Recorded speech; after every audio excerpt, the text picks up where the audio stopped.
Awesome. All right. So thank you so much for the warm intro, Alexis. I really, really appreciate you. And hola a todos. Thank you so much for having me. I'm really, really excited to be chatting with all of you today. So if we've never met before, I'm Dani Herrera. I'm originally from Buenos Aires, Argentina, but I've been living in New York for about, I want to say like 7 years now.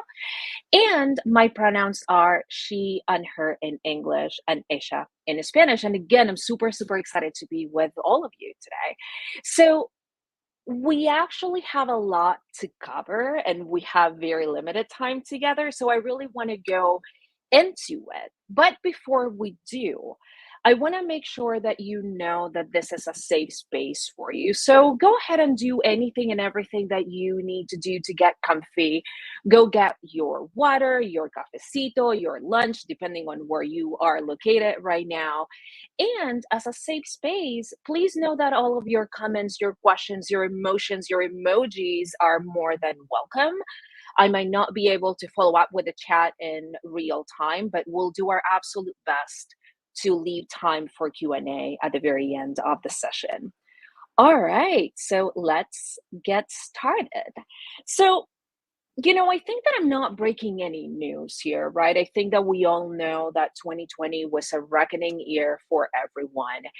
And companies, recruiters, hiring managers, they were no exception. I think that we all saw in real time how companies scrambled to get their diversity hiring processes in place, and how all of the companies openly started to talk about diversity, equity, inclusion, and racism in a way that they've never done before, which is interesting.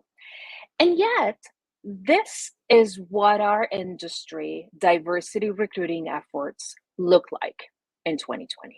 Yeah, not great, right? Now, 2021 came and went, and some progress was made, especially on the diversity recruiting front.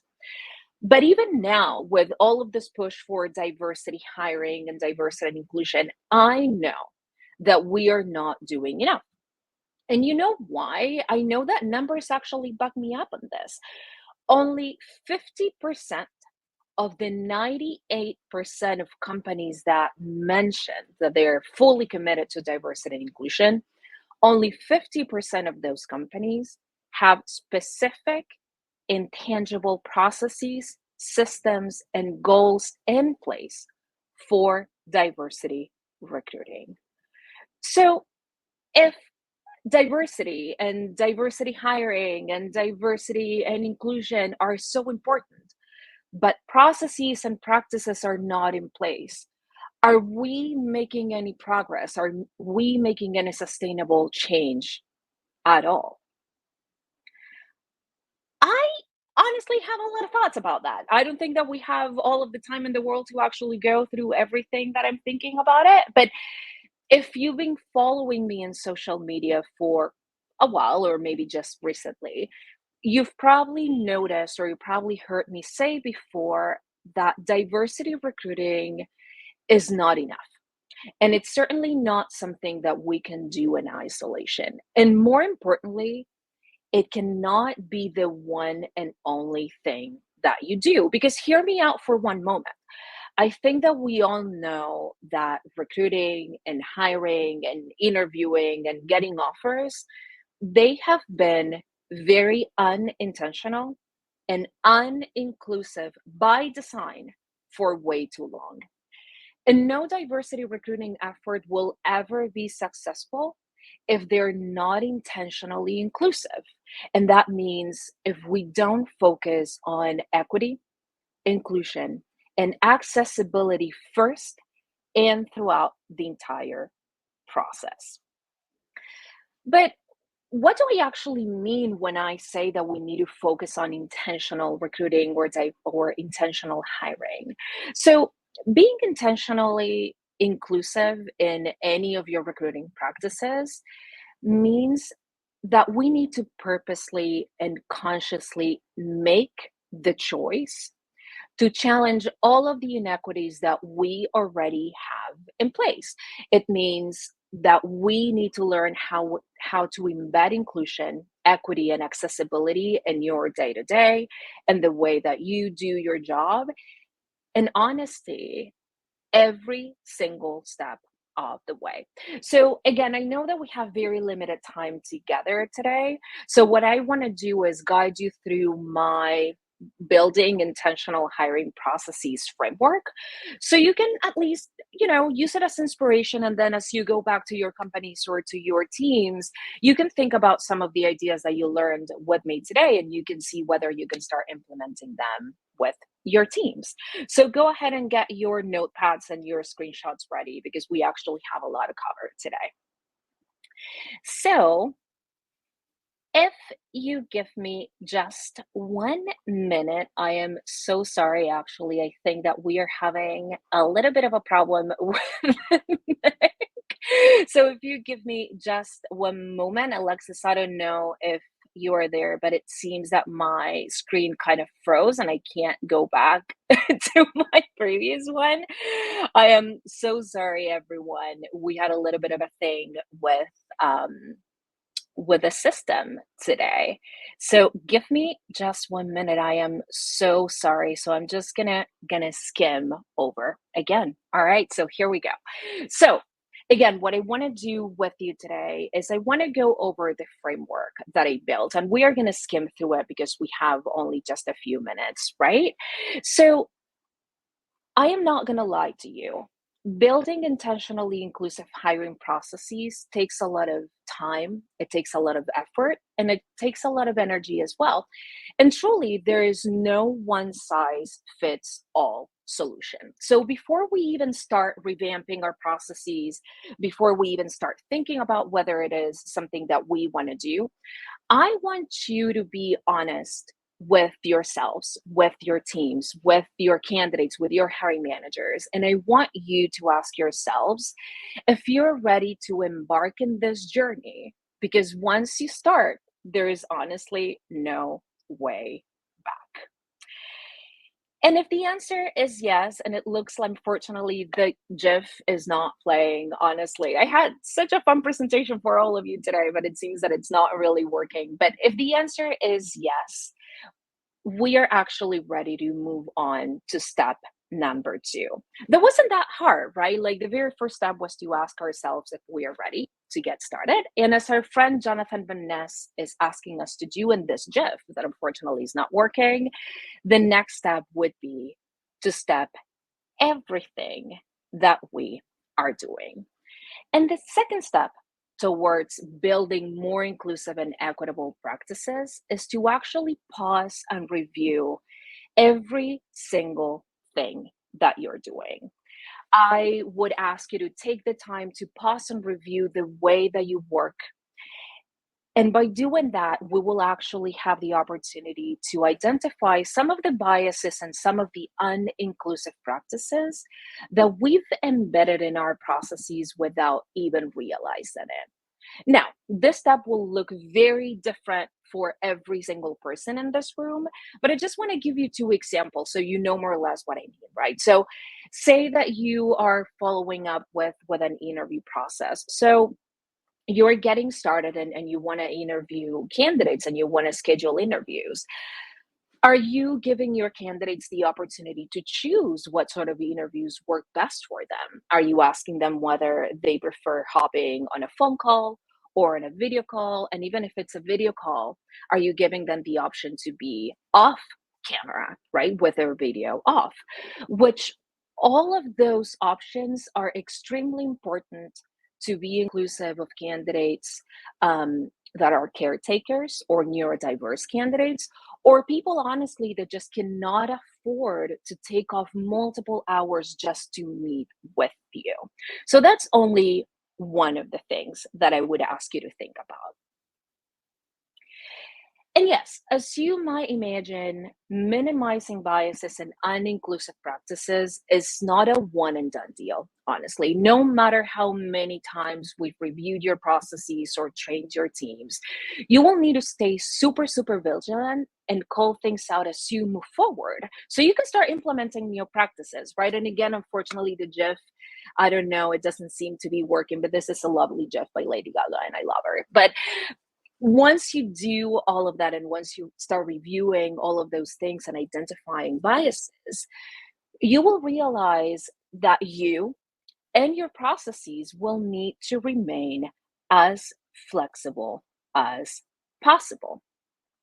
So, as of now, very quickly and as a recap, we've learned that intentionality starts by being honest with ourselves and with the time and the energy and the effort that it takes and that we have. And it continues with taking pause and reviewing everything that we are doing so we can better identify some of those biases that we have and that we've kind of unintentionally embedded in the way that we work, right? Because I want to make this very, very clear. Biases are part of our human nature and they cannot be removed completely. But what we can do actually is minimize them, right?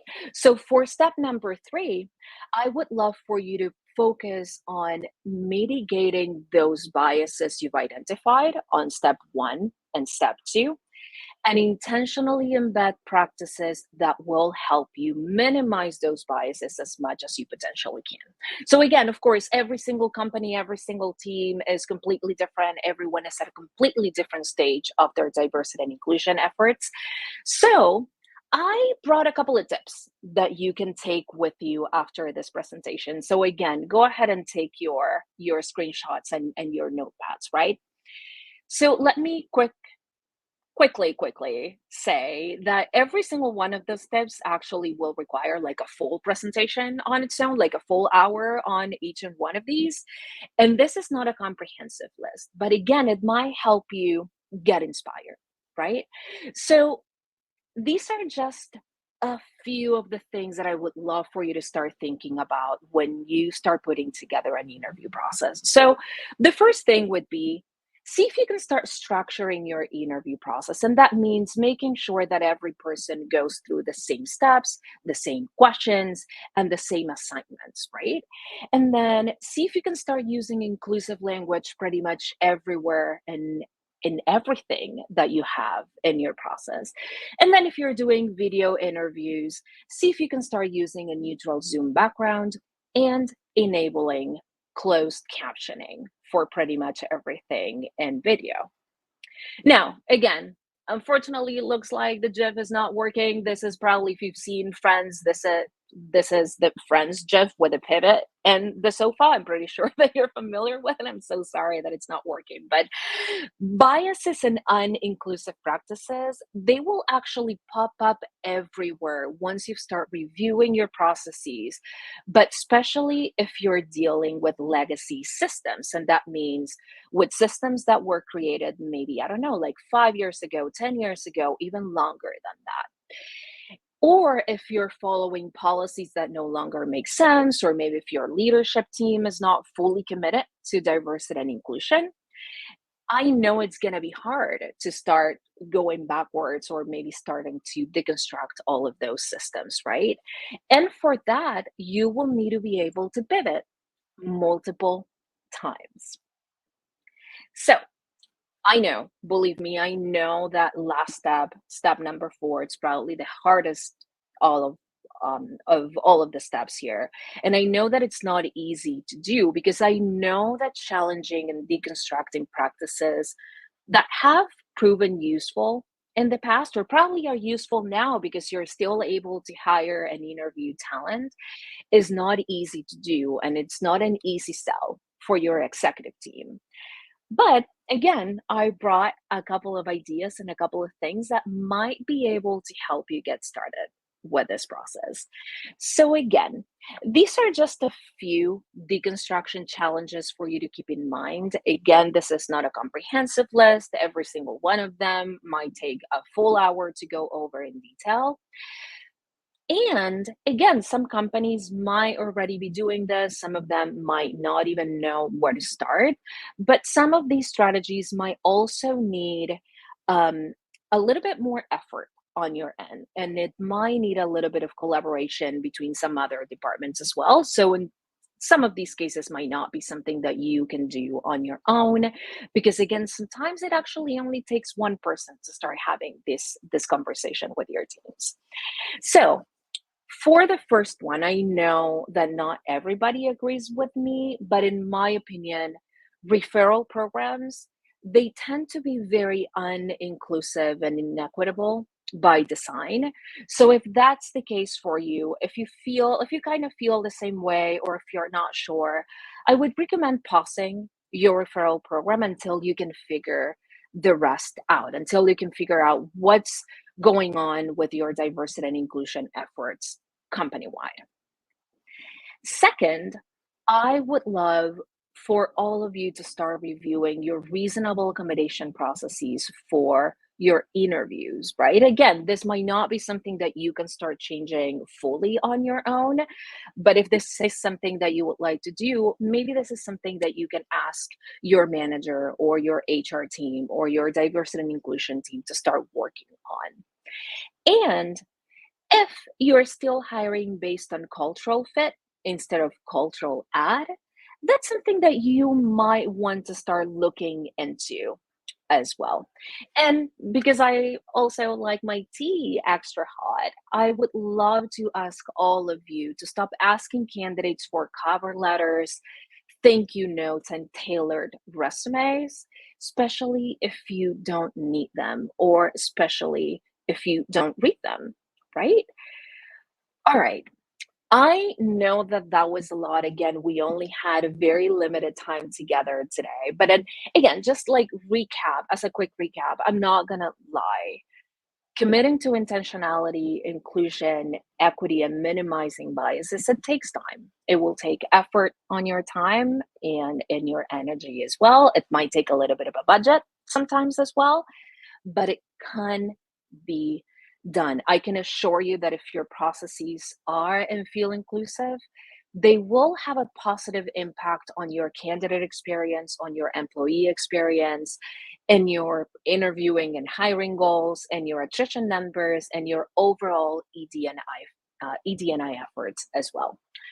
Of course, being intentionally inclusive doesn't and actually shouldn't end with recruiting, but it's definitely a start. All right. So thank you all so much for hanging out with me today. I really hope that you learned a thing or two. I'm so sorry that the jokes didn't work. They were actually super fun. But you do have all of my contact details on screen. So please feel free to reach out to me directly after this call. I'm every day, all day on LinkedIn. I share a lot of educational content in there every single day. And I believe that we still have a couple of minutes for Q&A, so I would love to get on that if we can. Waiting for Alexis to come back. Hi. Oh, I can't hear you. There I go, just on mute or whatever. My bad. I don't think Okay, so that I would there love are to. any questions in the chat. I don't see it. Will this deck be available after? We can make it available. I mean, I don't think that there is a way for me to share it with all of you right now, but I do have it available online. So go ahead and follow me on LinkedIn so I can share it with all of you. Awesome. And then it says AI as in artificial intelligence. I'm assuming that's what you meant, right? Yes. AI for me, again, will need probably like 24 hours to talk about that. AI tends to be very, very biased, especially all of the programs and platforms that are available right now. I don't really love any of them. There are a couple actually that I like, but Awesome. not the majority of them. That makes sense. Yeah. Also, shout out to, I think it was Oscar that mentioned that there's one in the Q&A. He's absolutely right. Thank you for your thoughts, Danny. This is from Yesenia Carillo. Can you elaborate a bit more on the referral program? What do you envision a successful referral? Oh yeah, absolutely. So again, we might need a little bit more time, but there are a couple of things happening with referral programs, right? So first and foremost, um, if your company at the moment is not diverse and they're also having equity and inclusion problems, what's going to happen is if you start asking for referrals, it is extremely likely that the referrals that you're going to get most likely they're not going to be diverse. And most likely they might clash with your inclusion and equity efforts in your company if your company is not fully rooted on those efforts, right? So that's one thing. The second thing, referral programs tend to be inequitable, meaning that they do have very specific policies on what to do with referrals. Meaning, some companies have a policy that says that all recruiters need to review and reach out to all of referrals within the first 24 hours, and it doesn't really matter whether the candidate or the resume matches what we are looking for, right? And that's inequitable, right? Because we are not doing the same thing with all of the other applicants that we are getting, right? So we are giving referrals an advantage over a regular applicant. So that's what I mean. I would recommend trying to fix all of those issues internally before relaunching a referral program. And if you do want to have it, which is completely fine, see if you can review at least the part of the policy, right? Just making sure that you are not giving referrals an advantage over a regular applicant, if you may. Hope that makes sense. The next question is, I am fully on board with EI&D in the process. What do you say to leaders to convince them I and E are as important as the D? Ooh, that's an amazing question, and I wish I had like a very short answer for you. It's a tough one. It's a tough one to tackle, right? Because for leaders and managers, for most of them, of course, like there are some of them that are fully embedded and fully interested in diversity and inclusion, but some of them don't really see the importance on equity, right? And the very first thing that they think about is maybe pay equity, which, yes, great, we do have to get there, but equity is actually way more than just that. So what I usually do, and again, it really depends on the leader, but sometimes it actually helps to have some data, some numbers, just to show them like how important equity is and how it could help us achieve a more inclusive work environment, and how at the end of the day it's going to get us full circle, and that's going to help us build a more diverse structure as well. So again, some companies may need a business case with a lot of numbers and a lot of data. Some others might be a little bit more open, and just having an open and honest conversation as we are having right now might be enough. Awesome. Oscar said, I would almost trade referrals for more community outreach, perhaps. Do you agree with that? I do. I do. The one thing, I mean, I love doing community outreach. Again, the one thing that I would keep in mind is just make sure that your hiring process is inclusive, that it's equitable, that it's accessible as well. Because otherwise, what's going to happen is you're going to be making all of this amazing community outreach. You're going to put all of your heart and effort and making this work.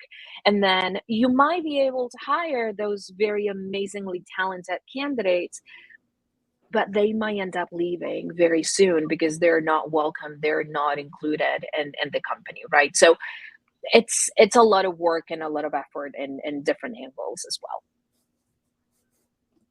Perfect. Are there any more questions from the audience? We do have 2 more minutes. Do you have 2 more minutes? But if there are no more questions, I'm loving all of the comments. Thank you so much for the love, and I'm so sorry that the GIFs didn't work. It's all good. I'm sure they will. Sorry. Neutral Zoom backgrounds, never thought of that. It's an amazing way to minimize affinity bias, right? Because you don't really see what's going on behind the scenes. So it's helping you build an idea of the candidate even before you start talking to them. So that's what I meant about that. Perfect. Awesome. Well, thank you so much, Dani. I appreciate you. Te Quería appreciates you. The community appreciates you. Yeah, feel free to reach out to Dani. Like she said, she's always on LinkedIn nonstop. Yeah. So yeah, I mean, if anyone has any other questions too, and you can't think of it right now, it's okay. You could still drop it in the stage comments later, and I will definitely forward them and have those spread out basically to our entire audience somehow, some way. I will figure that out. But yeah, we'll definitely get any answers to any questions that come in later on. But for Awesome. right now, we do have sessions about to start happening. So make your way over to the sessions tab and go check out what we have going on there. And again, Dani, thank you so much. And I will see everyone shortly. Bye-bye. Awesome. Bye.